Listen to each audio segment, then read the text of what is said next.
दत्तदेहाय दक्षिणामूर्तये नमः। श्रीमते शंकरार्याय धीमते अद्भुतशक्तये नमोऽस्त्वद्वैतसिद्धान्तस्थापनोपात्तमूर्तये। जगद्गुरु ಶ್ರೀ ಶ್ರೀ ಆದಿಶಂಕರ ಭಗವತ್ಪಾದಾಚಾರ್ಯರು ರಚಿಸಿದಂತಹ ಅನೇಕ ಗ್ರಂಥಗಳಲ್ಲಿ ಒಂದು ವಿಶಿಷ್ಟವಾದ ಗ್ರಂಥ ಧನ್ಯಾಷ್ಟಕ ಅಂತ.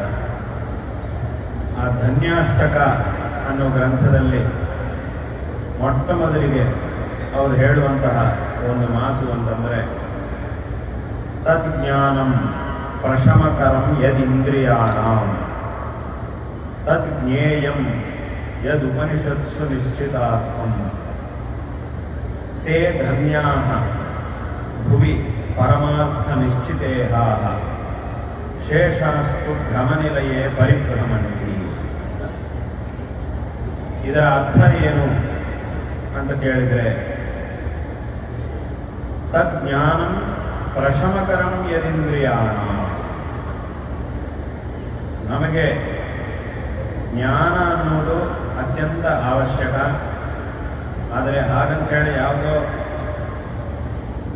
ಉಪಯೋಗವಿಲ್ಲದಂತಹ ವಿಚಾರಗಳನ್ನು ತಿಳ್ಕೊಂಡ್ರೆ ಅದು ಸರಿಯಲ್ಲ. ಎಂಥ ಜ್ಞಾನವನ್ನು ಪಡ್ಕೊಳ್ಬೇಕು, ಎಂಥ ಜ್ಞಾನವನ್ನು ಪಡ್ಕೊಳ್ಳುವುದರಲ್ಲಿ ನಾವು ಪ್ರಯತ್ನಶೀಲರಾಗಬೇಕು ಅಂತಂದರೆ, ಪ್ರಶಮಕರಂ ಯದಿಂದ್ರಿಯಾಣ, ನಮ್ಮ ಇಂದ್ರಿಯಗಳನ್ನು ನಮ್ಮ ವಶದಲ್ಲಿ ಇಟ್ಟುಕೊಳ್ಳುವುದಕ್ಕೆ ಯಾವ ಜ್ಞಾನದಿಂದ ಸಾಧ್ಯವಾಗುತ್ತೋ ಅಂತಹ ಜ್ಞಾನವೇ ನಿಜವಾದಂತಹ ಜ್ಞಾನ. ಯಾಕೆ ಅಂತಂದರೆ, ಎಲ್ಲಿಯವರೆಗೆ ಈ ಇಂದ್ರಿಯಗಳನ್ನು ನಮ್ಮ ಹತೋಟಿಯಲ್ಲಿ ಇಟ್ಕೊಳ್ಳುವುದಕ್ಕೆ ಸಾಧ್ಯವಾಗುವುದಿಲ್ವೋ ಅಲ್ಲಿಯವರೆಗೆ ನಮಗೆ ದುಃಖ ಅನ್ನೋದು ನಿಲ್ಲುವುದಿಲ್ಲ. ಯಾವಾಗ ಈ ಇಂದ್ರಿಯಗಳನ್ನು ನಮ್ಮ ಹತೋಟಿಯಲ್ಲಿ ನಾವು ಇಟ್ಕೊಳ್ಳಿಕ್ಕೆ ಸಾಧ್ಯವಾಗುತ್ತೋ ಆವಾಗ ನಮಗೆ ಇನ್ನು ಯಾವುದೇ ವಿಧವಾದಂತಹ ಸಂಸಾರ ದುಃಖ ಅನ್ನೋದು ಇರುವುದಿಲ್ಲ. ಹಾಗಾಗಿ ಅಂತಹ ಒಂದು ಜ್ಞಾನವನ್ನು ಯಾವಾಗ ನಾವು ಪಡ್ಕೊಳ್ತೀವೋ ಅದು ನಿಜವಾದಂತಹ ಒಂದು ಜ್ಞಾನ. ಹಾಗಾದರೆ ಯಾವುದರ ಜ್ಞಾನ? ಯಾವ ವಸ್ತುವಿನ ಬಗ್ಗೆ ನಾವು ಜ್ಞಾನವನ್ನು ಹೊಂದಿದಾಗ, ಜ್ಞಾನ ಅಂತಂದರೆ ಅದಕ್ಕೊಂದು ವಿಷಯ ಇರುತ್ತೆ, ಇಂತಹ ವಸ್ತುವಿನ ಜ್ಞಾನ ಅಂತಿರುತ್ತೆ. ಆ ವಸ್ತು ಇಲ್ಲದೆ ಬರೀ ಜ್ಞಾನ ಅಂತಿರುವುದಿಲ್ಲ. ಹಾಗಾಗಿ ಯಾವ ಒಂದು ವಸ್ತುವಿನ ಜ್ಞಾನವನ್ನು ನಾವು ಪಡ್ಕೊಂಡಾಗ ಈ ಸಮಸ್ತ ಇಂದ್ರಿಯಗಳು ಎಲ್ಲವೂ ಶಾಂತವಾಗಿ ನಾವು ಎಲ್ಲ ದುಃಖದಿಂದ ವಿಮುಕ್ತಿಯನ್ನು ಹೊಂದುವುದಕ್ಕೆ ಸಾಧ್ಯವಾಗುತ್ತೋ ಅಂತಹ ವಸ್ತು ಯಾವುದು ಅಂತಂದರೆ ಅದರ ಬಗ್ಗೆ ಅವರೇ ಹೇಳ್ತಾರೆ, ತಜ್ಞೇಯಂ ಯದ್ ಉಪನಿಷತ್ಸು ನಿಶ್ಚಿತಾರ್ಥಂ. ಸಮಸ್ತ ಉಪನಿಷತ್ತುಗಳು ಪರಮ ತಾತ್ಪರ್ಯದಿಂದ ಯಾವ ಪರಮಾರ್ಥ ವಸ್ತುವಿನ ಬಗ್ಗೆ ನಮಗೆ ತಿಳಿಸ್ತಾ ಇವೆಯೋ ಆ ಒಂದು ವಸ್ತು ಏನಿದೆಯೋ ಅದನ್ನು ತಿಳಿಯುವುದರ ಮೂಲಕ ನಾವು ದುಃಖದಿಂದ ವಿಮುಕ್ತಿಯನ್ನು ಹೊಂದುವುದಕ್ಕೆ ಸಾಧ್ಯವಾಗುತ್ತೆ. ಎಲ್ಲ ಉಪನಿಷತ್ತುಗಳಲ್ಲಿ ಯಾವುದು ತಿಳಿಯಲ್ಪಡ್ತಾ ಇದೆ, ಯಾವುದು ಪ್ರತಿಪಾದಿಸಲ್ಪಡ್ತಾ ಇದೆ ಅಂತಂದರೆ ಅದ್ವಿತೀಯವಾದಂತಹ ಪರಬ್ರಹ್ಮ ತತ್ವ. ಅಂತಹ ಪರಬ್ರಹ್ಮ ತತ್ವವನ್ನು ನಾವು ತಿಳಿದುಕೊಂಡ್ರೆ ಇನ್ನು ಅದರ ಮೇಲೆ ತಿಳ್ಕೊಳ್ಳುವುದಕ್ಕಾಗಿ ಏನೂ ಇರುವುದಿಲ್ಲ. ಅದರಿಂದಲೇ ಉಪನಿಷತ್ತುಗಳಲ್ಲಿ ಹೇಳುವಂತಹ ಮಾತು, ಏನಾಶ್ರುತಂ ಶ್ರುತಂ ಭವತಿ ಅಮತಂ ಮತಂ ಅವಿಜ್ಞಾತಂ ವಿಜ್ಞಾತಂ ಆತ್ಮನಿ ಖಲ್ವರೇ ದೃಷ್ಟೇ ಶ್ರುತೆ ಮತೆ ವಿಜ್ಞಾತೆ ಇದಂ ಸರ್ವಂ ವಿದಿತಂ. ಆ ಪರಬ್ರಹ್ಮ ವಸ್ತುವನ್ನು ತಿಳ್ಕೊಂಡ್ರೆ ಇನ್ನು ತಿಳಿಯಲಿಕ್ಕೆ ಯಾವುದೂ ಉಳಿಯುವುದಿಲ್ಲ ಈ ಲೋಕದಲ್ಲಿ. ಇದನ್ನೇ ಗೀತೆಯಲ್ಲೂ ಸಹ ಭಗವಂತ ಹೇಳ್ತಾನೆ, ಯಜ್ಞಾತ್ವಾ ನೇಹ ಭೂಯೋನ್ಯತ್ ಜ್ಞಾತವ್ಯಂ ಅವಶಿಷ್ಯತೆ. ಯಾವುದನ್ನು ತಿಳಿದ ನಂತರ ಇನ್ನು ತಿಳ್ಕೊಳ್ಳೋದಕ್ಕೆ ಏನೂ ಉಳಿಯುವುದಿಲ್ಲವೋ, ಅಂದರೆ ಎಲ್ಲವುದನ್ನು ತಿಳಿದ ಹಾಗಾಗುತ್ತೋ ಅದನ್ನು ನಾನು ನಿನಗೆ ಹೇಳ್ತೀನಿ ಹೇಳು ಎಂದಾಗ ಅರ್ಜುನನಿಗೆ ಭಗವಂತ ಹೇಳ್ತಾನೆ. ಹಾಗಾಗಿ ಅಂತಹ ಒಂದು ಪರಮಾರ್ಥ ವಸ್ತು ಏನಿದೆಯೋ ಅದನ್ನು ನಾವು ಚೆನ್ನಾಗಿ ತಿಳಿದುಕೊಂಡಾಗ ಆ ಪರಮಾರ್ಥ ವಸ್ತು ಒಂದಿದೆ, ಅದರ ಅಧೀನವಾಗಿಯೇ ಈ ಸಮಸ್ತ ಪ್ರಪಂಚವೂ ಇದೆ, ಅದು ಸರ್ವತ್ರ ವ್ಯಾಪಿಯಾಗಿದೆ. ಅಂತಹ ಒಂದು ಪರಮಾರ್ಥ ವಸ್ತುವನ್ನು, ಅದೇ ಸತ್ಯವಾಗಿದೆ, ಅಂತಹ ಒಂದು ವಸ್ತುವನ್ನು ತಿಳ್ಕೊಳ್ಳಬೇಕು. ಅದೇ ಎಲ್ಲ ಉಪನಿಷತ್ತುಗಳನ್ನು ಹೇಳಲ್ಪಡ್ತಾ ಇದೆ. ಅದನ್ನು ತಿಳ್ಕೊಳ್ಳುವಂತಹ ಪ್ರಯತ್ನವನ್ನು ಮಾಡುವುದಕ್ಕಾಗಿಯೇ ವಾಸ್ತವವಾಗಿ ಮನುಷ್ಯ ಜನ್ಮ ಅನ್ನೋದು ನಮಗೆ ಬಂದಿರುವುದು. ಇದರಲ್ಲಿ ಈ ಮನುಷ್ಯ ಜನ್ಮದಲ್ಲಿ ಅದನ್ನು ತಿಳ್ಕೊಳ್ಳಬೇಕು ಅಥವಾ ತಿಳ್ಕೊಳ್ಳಿಕ್ಕೆ ಆಗದೇ ಇದ್ದರೂ ತಿಳ್ಕೊಳ್ಳುವಂತಹ ಪ್ರಯತ್ನವನ್ನಾದರೂ ಮಾಡಬೇಕು. ಅದನ್ನು ತಿಳ್ಕೊಂಡಾಗ ಈ ಜನ್ಮ ಸಾರ್ಥಕ ಆಗುತ್ತೆ.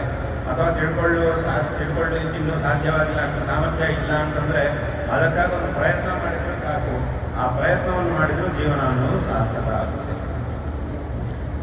ಹಾಗಾಗಿ ಅಂತಹ ಒಂದು ತತ್ವ ಅದು ಅತ್ಯಂತ ಮುಖ್ಯವಾದಂಥದ್ದು. ಅದು ಬಿಟ್ಟು ಲೌಕಿಕವಾಗಿ ನಾವು ಎಷ್ಟೇ ತಿಳುವಳಿಕೆಯನ್ನು ಬೆಳೆಸ್ಕೊಂಡ್ರು, ಲೌಕಿಕವಾದಂಥ ಪ್ರಪಂಚವನ್ನು ಎಷ್ಟು ತಿಳ್ಕೊಂಡ್ರೂ ಸಹ ಅದರಿಂದ ಪರಮಾರ್ಥ ಫಲ ಅನ್ನೋದು ನಮಗೆ ಪ್ರಾಪ್ತವಾಗುತ್ತಿಲ್ಲ. ಲೌಕಿಕವಾದಂತಹ ವಸ್ತುಗಳು, ವಿಷಯಗಳು ಎಷ್ಟೇ ನಾವು ತಿಳ್ಕೊಂಡ್ರೂ ಅದೆಲ್ಲವೂ ಸಹ ಕೇವಲ ನಮ್ಮ ಜೀವನಾರ್ಥವಾಗಿ ಅಷ್ಟೇ, ಜೀವನಕ್ಕೋಸ್ಕರ. ಆದರೆ ಜೀವನದ ಸಾರ್ಥಕ್ಯ ಯಾವಾಗ ಆಗುತ್ತೆ ಅಂತಂದರೆ ಆ ಪರಮಾರ್ಥ ವಸ್ತುವನ್ನು ತಿಳ್ಕೊಂಡಾಗ ಮಾತ್ರ. ಅಂತಹ ಒಂದು ವಸ್ತು, ಅದಕ್ಕೆ ಈಗ ಹೇಳಿದ ಹಾಗೆ ಉಪನಿಷತ್ತುಗಳಲ್ಲಿ ಯಾವುದು ಪ್ರತಿಪಾದಿತವಾಗಿದೆಯೋ ಅದೇ ಪರಮಾರ್ಥ ವಸ್ತು ಅಂತ ಹೇಳಿದ್ದಾರೆ. ಅದಕ್ಕೆ ಛಾಂದೋಗ್ಯ ಉಪನಿಷತ್ತಿನಲ್ಲಿ ಒಂದು ವಿಷಯ ಇದೆ, 6ನೇ ಅಧ್ಯಾಯದಲ್ಲಿ. ಒಬ್ಬ ಮಗ, ಅವನನ್ನು ತಂದೆ ಗುರುಕುಲಕ್ಕೆ ಕಳಿಸಿರ್ತಾನೆ.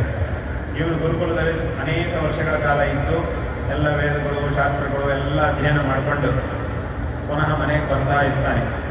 ಎಲ್ಲ ಮುಗಿದೋಗಿದೆ. ಈಗ ಮನೆಗೆ ಬರುವಂತಹ ದಿವಸ ತಂದೆ ಕಾಯ್ತಾ ಇದ್ದಾನೆ. ಮನೆ ಬರ್ತಿದ್ದಾನೆ, ಮಗ ಬರ್ತಾ ಇದ್ದಾನೆ, ಎಲ್ಲ ವಿದ್ಯಾಭ್ಯಾಸ ಮುಗಿಸ್ಕೊಂಡು ಮನೆಗೆ ಬರ್ತಾ ಇದ್ದಾನೆ ಅಂಥೇಳಿ ತಂದೆ ಕಾಯ್ತಾ ಇದ್ದ.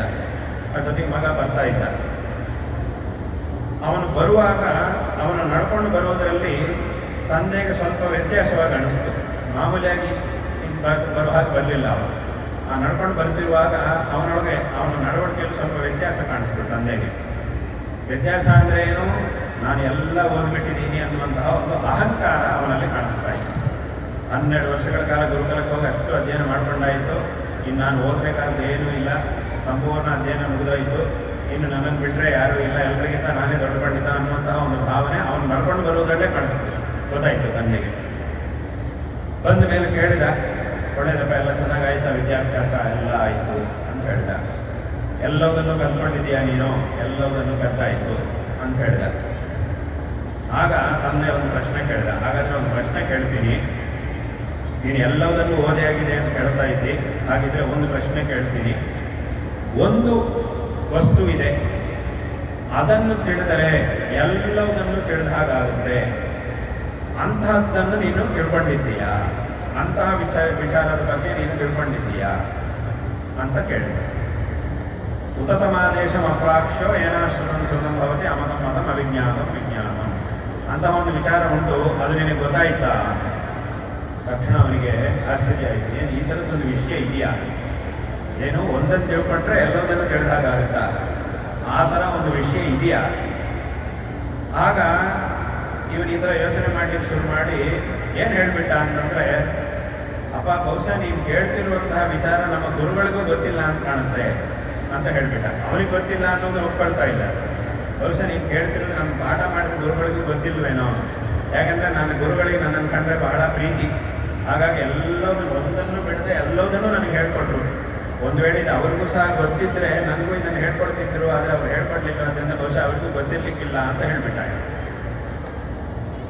ಆಗ ತಂದೆ ಹೇಳ್ದ, ಹಾಗೆಲ್ಲ ಮಾಡಬಾರ್ದಪ್ಪ, ಇದು ಈ ಥರದ್ದೊಂದು ವಿಚಾರ ಇದೆ, ನಿನಗೆ ಗೊತ್ತಿಲ್ಲ ಅಂತಂದರೆ ಹಾಗಿದ್ದರೆ ನಾನು ಹೇಳ್ತೀನಿ ಅಂತ ತದನಂತರ ಅದನ್ನು ಉಪದೇಶ ಮಾಡ್ತಾನೆ. ಅದೇ ವಿಸ್ತಾರವಾಗದೆ ಛಾಂದೋಗ್ಯ ಉಪನಿಷತ್ತಿನಲ್ಲಿ 6ನೇ ಅಧ್ಯಾಯದಲ್ಲಿ ಸಂಪೂರ್ಣವಾಗಿ ಅದನ್ನು ಬೇರೆ ಬೇರೆ ದೃಷ್ಟಾಂತಗಳಿಂದ, ಅನೇಕ ವಿಧವಾದಂತಹ ದೃಷ್ಟಾಂತಗಳಿಂದ ಆ ಒಂದು ತತ್ವವನ್ನು ಉಪದೇಶ ಮಾಡ್ತಾನೆ. ಮೊದಲು ಒಂದಿಷ್ಟು ಉಪದೇಶ ಮಾಡ್ತಾನೆ, ಅವನಿಗೆ ಅರ್ಥ ಆಗಲಿಲ್ಲ. ಸರಿ, ಏನೋ ಒಂದು ಸ್ವಲ್ಪ ಅರ್ಥ ಆಗಿದ್ದಿದೆ, ಇನ್ನೊಂದು ಸರಿ ಹೇಳಿ ಅಂತ ಹೇಳ್ತಾನೆ. ಮತ್ತೆ ಉಪದೇಶ ಮಾಡ್ತಾನೆ, ಮತ್ತೆ ಇನ್ನೊಂದು ಸರಿ ಹೇಳಿ, ಇನ್ನೊಂದು ಥರ ಉಪದೇಶ ಮಾಡ್ತಾನೆ. ಇನ್ನೂ ಅರ್ಥ ಆಗಿಲ್ಲ, ಇನ್ನೊಂದು ಸ್ವಲ್ಪ ಇನ್ನೂ ಸರಿಯಾಗಿ ಅರ್ಥ ಆಗಲಿಕ್ಕೆ ಮತ್ತೆ ಉಪದೇಶ ಮಾಡಿ ಅಂತ ಹೀಗೆ ಮತ್ತೆ ಮತ್ತೆ ಮತ್ತೆ ಮತ್ತೆ ಅವನು ಕೇಳ್ತಾ ಇರ್ತಾನೆ. ಕೇಳಿದವಾಗಲೂ ಬೇರೆ ಬೇರೆ ರೀತಿಯಾದ ದೃಷ್ಟಾಂತಗಳ ಮೂಲಕ ಮತ್ತೆ ಮತ್ತೆ ಅದನ್ನು ಅವನಿಗೆ ಉಪದೇಶ ಮಾಡಿದ ಮೇಲೆ ಕೊನೆಗೆ ತಥಾಸ್ತಿ ವಿಚಜ್ಞವು, ಅವನಿಗೆ ಅರ್ಥ ಆಯಿತು, ನನಗೆಲ್ಲ ಅರ್ಥ ಆಯಿತು ಅಂತ ಕೊನೆಗೆ ಹೇಳಿದೆ. ಅಂದರೆ ಆ ಉಪನಿಷತ್ತಿನಲ್ಲಿ ಅನೇಕ ವಿಧವಾದಂತಹ ದೃಷ್ಟಾಂತಗಳು, ಉಪಮಾನಗಳು, ತರ್ಕಗಳು ಇದೆಲ್ಲದನ್ನು ಇಟ್ಟುಕೊಂಡು ಆ ಪರಮಾರ್ಥ ವಸ್ತುವನ್ನು ಪ್ರತಿಪಾದನೆ ಮಾಡಿದ್ದಾರೆ. ಅದೇ ಪರಬ್ರಹ್ಮ ವಸ್ತು. ಅದನ್ನು ಆ ಉಪನಿಷತ್ತುಗಳು ಪ್ರತಿಪಾದನೆ ಮಾಡಿ ನಮಗೆ ತೋರಿಸಿವೆ. ಈ ಒಂದು ವಿಷಯವನ್ನು ನಾವು ಅಲ್ಲಿ ನೋಡಲಿಕ್ಕೆ ಸಾಧ್ಯವಾಗುತ್ತೆ. ಅಂತಹ ಒಂದು ಅದ್ವಿತೀಯವಾದ ವಿಚಾರ ಏನಿದೆಯೋ ಅದನ್ನು ಜಗದ್ಗುರು ಶ್ರೀ ಶ್ರೀ ಆದಿಶಂಕರ ಭಗವತ್ಪಾದಾಚಾರ್ಯರು ವಿಶೇಷವಾಗಿ ಈ ಜಗತ್ತಿಗೆ ತಿಳಿಸಿದ್ದಾರೆ. ಯಾವುದು ಉಪನಿಷತ್ತುಗಳಲ್ಲಿ ಪ್ರತಿಪಾದಿತವಾಗಿದೆಯೋ ಅಂತಹ ಒಂದು ತತ್ವವನ್ನು ಶಂಕರ ಭಗವತ್ಪಾದಾಚಾರ್ಯರು ಎಲ್ಲರಿಗೂ ಸಹ ಅದನ್ನು ಉಪದೇಶ ಮಾಡಿದ್ದಾರೆ. ಬೇರೆ ಬೇರೆ ರೀತಿಯಾಗಿ ಭಾಷ್ಯಗಳಲ್ಲಿ, ಪ್ರಕರಣ ಗ್ರಂಥಗಳಲ್ಲಿ, ಸ್ತೋತ್ರಗಳಲ್ಲಿ ಅನೇಕ ವಿಧವಾಗಿ ಶಂಕರ ಭಗವತ್ಪಾದಾಚಾರ್ಯರು ಆ ತತ್ವವನ್ನು ತಿಳಿಸಿದ್ದಾರೆ. ಇಲ್ಲಿ ಶಂಕರಾಚಾರ್ಯರನ್ನು ನಾವು ಜಗದ್ಗುರುಗಳು ಅಂತ ಹೇಳ್ತೀವಿ. ಯಾಕೆ ಜಗದ್ಗುರುಗಳು ಅಂತ ಹೇಳ್ತೀವಿ? ಜಗತ್ತಿನಲ್ಲಿ ಎಲ್ಲರಿಗೂ ಶ್ರೇಯೋ ಮಾರ್ಗವನ್ನು ತೋರಿಸಿದವರಾದ್ದರಿಂದ ಜಗದ್ಗುರುಗಳು ಅಂತ ಹೇಳ್ತೀವಿ ಅನ್ನೋದು ಅದೊಂದು ಪ್ರಸಿದ್ಧವಾದಂತಹ ಅರ್ಥ. ಹಾಗೆ ಇನ್ನೊಂದು ಅರ್ಥ ಏನು ಅಂತಂದರೆ, ಅವರು ಜಗದ್ಗುರುಗಳು ಯಾಕೆ ಅಂತ ಕೇಳಿದರೆ, ಈಗ ಲೋಕದಲ್ಲಿ ಒಂದಿಷ್ಟು ವಿಚಾರಗಳನ್ನು ತಿಳಿದಿರ್ತಕ್ಕಂತಹ ವ್ಯಕ್ತಿಯನ್ನು ತೋರಿಸಿ ನಾವು ಹೇಳ್ತೀವಿ, ಈ ವಿಚಾರಗಳೆಲ್ಲ ಇವರಿಗೆ ಗೊತ್ತಿದೆ, ಇವರು ಪಂಡಿತರು ಅಂತ ನಾವು ಹೇಳ್ತೀವಿ.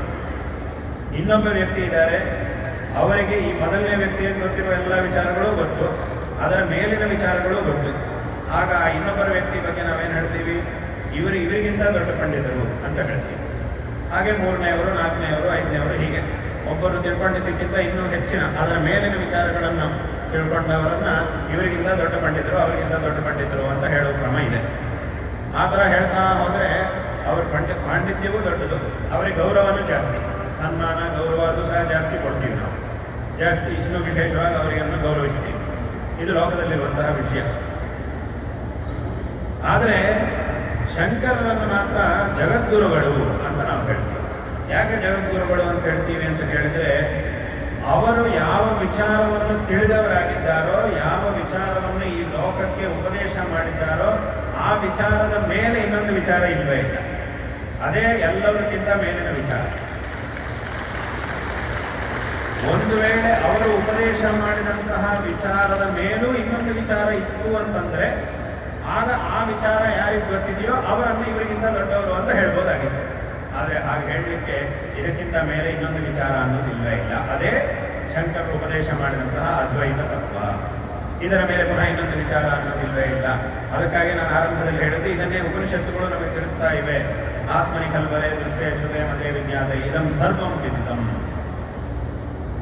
ಯತ್ರತ್ವಸ್ಯ ಸರ್ವಂ ಆತ್ಮೈವಾಪೋ ತತ್ಕೇನ ಕಂಪಶ್ಯೇತ್. ಇನ್ನಿದ್ರ ಮೇಲೆ ಯಾವುದೇ ವ್ಯವಹಾರಗಳಿಲ್ಲ, ಯಾವುದೇ ತಿಳ್ಕೊಳ್ಬೇಕಂತಹ ವಿಚಾರಗಳಿಲ್ಲ, ಅಲ್ಲಿಗೆ ಎಲ್ಲವೂ ಸಮಾಪ್ತಿಯಾಯಿತು. ಅದನ್ನೇ ಭಗವಂತನು ಹೇಳಿದ್ದು, ಯಜ್ಞಾತ್ಮನೇಹ ಭೂಯವನ್ನೇ ಜ್ಞಾತವ್ಯ ಅವಶಿಷ್ಯತೆ. ಇದರ ಮೇಲೆ ತಿಳ್ಕೊಳ್ಬೇಕಂತಹದ್ದು, ಇದರ ಮೇಲಿನ ವಿಚಾರ ಅಥವಾ ಇದರ ಮೇಲೆ ತಿಳ್ಕೊಳ್ಬೇಕಂತಹದ್ದು ಅಂತ ಏನೂ ಇಲ್ಲ, ಇಲ್ಲಿಗೆ ಎಲ್ಲವೂ ಸಮಾಪ್ತವಾಗುತ್ತೆ ಎಂಬುದಾಗಿ ಭಗವಂತ ಹೇಳಿದ್ದಾರೆ.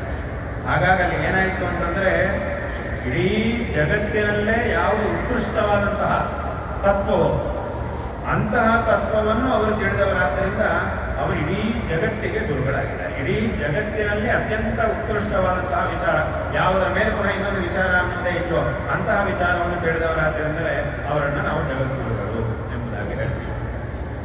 ಹಾಗಾಗಿ ಅಂತಹ ಒಂದು ಅದ್ಭುತವಾದ ತತ್ವ ಈ ಅದ್ವೈತ ತತ್ವ ಅನ್ನುವಂಥದ್ದು.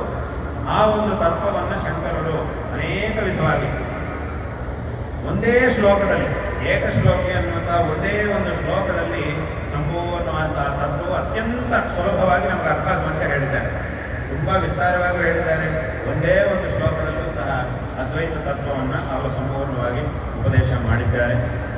ಅಂತಹ ಒಂದು ತತ್ವವನ್ನು, ಅಂತಹ ಮಹಾಪುರುಷರನ್ನು ನಾವು ಬೇರೆ ಎಲ್ಲೂ ಸಹ ನೋಡಲಿಕ್ಕೆ ಸಾಧ್ಯವಿಲ್ಲ.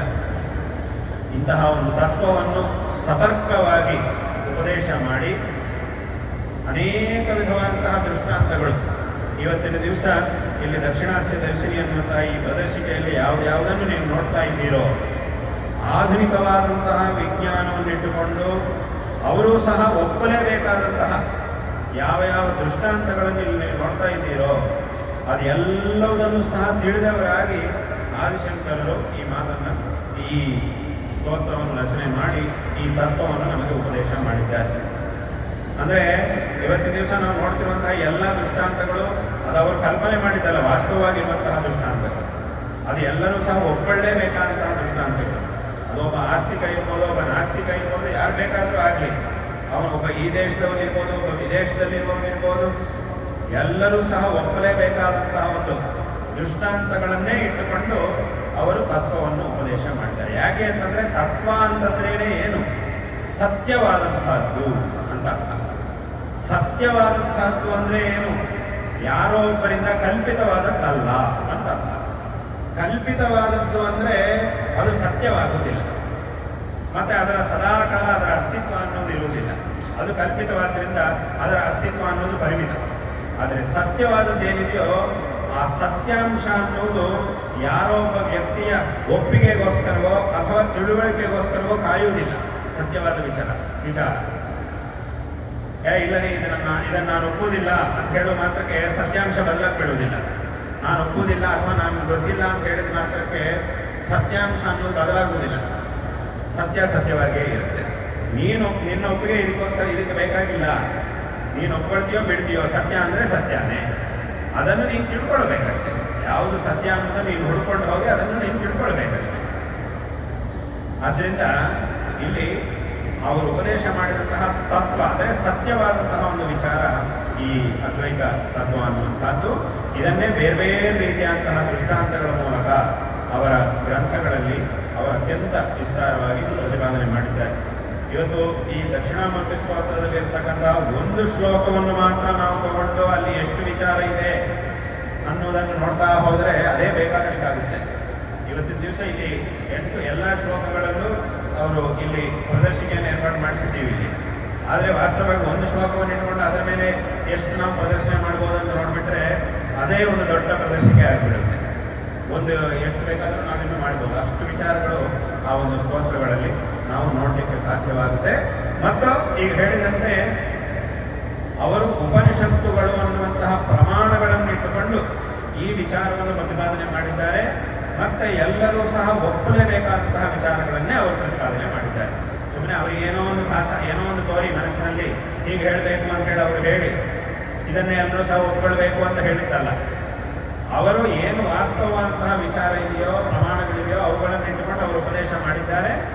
ಅದನ್ನು ನೋಡಿ ಜನರೆಲ್ಲರೂ ಸಹ ತಾವಾಗಿಯೇ ಬಂದು ಅದನ್ನು ಒಪ್ಪಿಕೊಂಡು ಅದನ್ನು ಅನುಸರಣೆ ಮಾಡಲಿಕ್ಕೆ ಪ್ರಾರಂಭ ಮಾಡಿದ್ದಾರೆ. ಅಂತಹ ಒಂದು ತತ್ವ ಈ ಶಂಕರರು ಉಪದೇಶ ಮಾಡಿರ್ತಕ್ಕಂಥ ಒಂದು ತತ್ವವಾಗಿದೆ. ಅಂತಹ ಒಂದು ತತ್ವವನ್ನೇ ಅವರು ಅತ್ಯಂತ ಶ್ರೇಷ್ಠವಾದಂತಹ ಈ ದಕ್ಷಿಣಾಮೂರ್ತಿ ಸ್ತೋತ್ರದಲ್ಲಿ ಪ್ರತಿಪಾದನೆ ಮಾಡಿದ್ದಾರೆ. ಇಲ್ಲಿರ್ತಕ್ಕಂತಹ ಆ ಎಲ್ಲ ವಿಚಾರಗಳನ್ನು ಸಹ ಈಗಿನ ಕಾಲದಲ್ಲಿರ್ತಕ್ಕಂತಹ ಈ ಆಧುನಿಕವಾದ ವಿಜ್ಞಾನ ಏನಿದೆಯೋ ಅದರ ಜೊತೆಗೆ ಇದನ್ನು ಜೋಡಿಸಿ ಶಂಕರರು ಹೇಳಿದಂತಹ ಒಂದು ತತ್ವವನ್ನು ಎಲ್ಲರಿಗೂ ತಿಳಿಸಬೇಕು.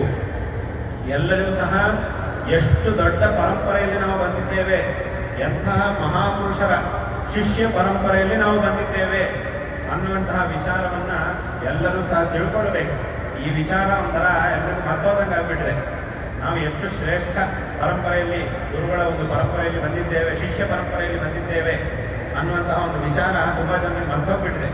ಅದು ಪುನಃ ಎಲ್ಲರಿಗೂ ಸಹ ಗೊತ್ತಾಗಬೇಕು. ಹಾಗಾಗಿ ಇದಕ್ಕೆ ವಿವೇಕ ದೀಪ್ತಿ ಅಂತ ಹೆಸರಿಟ್ಟಿದ್ದು. ವಿವೇಕ ದೀಪ್ತಿ ಅಂತಂದರೆ ಆ ವಿವೇಕವನ್ನು ಇನ್ನೂ ಹೆಚ್ಚಿಸಿಕೊಳ್ಳೋದು.